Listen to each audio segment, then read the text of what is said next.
जय Maharashtra public. तर स्वागत आहे तुमचं माझ्या मिनी ब्लॉगमध्ये. तर बघा इकडं मस्त माझ्या गोंडस पिल्लूला मी रेडी केलं होतं, कारण आम्हाला जायचं होतं सोन्याच्या दुकानामध्ये पिल्लूला काहीतरी बनवायला.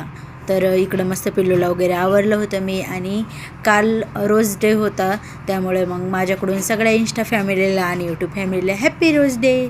त्यानंतर बघा मग मस्त आवरून वगैरे आम्ही निघालो होतो. पिल्लूला पण घेतलं होतं, छोट्या पिल्लूला मोठ्या पिल्लूला दोघांना पण घेऊन आम्ही निघालो होतो निगोजला. त्यानंतर आल्या आम्ही इथं मिसळ खाल्ली, कारण खूप जास्त भूक लागली होती आणि खूप दिवसानंतर मिसळ खाल्ली होती, कारण 3-4 महिने झाले डिलेवरी झाल्यापासून मिसळ वगैरे खाली नव्हती. त्यानंतर मग मस्त मिसळ वगैरे खाली. मिसळ खाऊन झाल्यावरती मग आम्ही इकडे सोन्याच्या दुकानामध्ये आलो होतो आणि तिथं शूटिंग वगैरे काढून नाही दिले त्यांनी. तर पिल्लूला मस्त आम्ही कानातलं वगैरे बनवायला गेलो होतो. त्यानंतर मग इकडं मळगंगा देवीचं दर्शन घ्यायला आलो होतो. मग पिल्लूला पण देवीचं दर्शन दिलं. तर त्यानंतर दूध डेअरीमध्ये गेलो होतो तूप घेण्यासाठी. त्यानंतर तूप वगैरे घेतलं आणि घरी आलो. आजच्यासाठी एवढंच. नक्की कमेंट, शेअर, सबस्क्राईब करायला विसरू नका.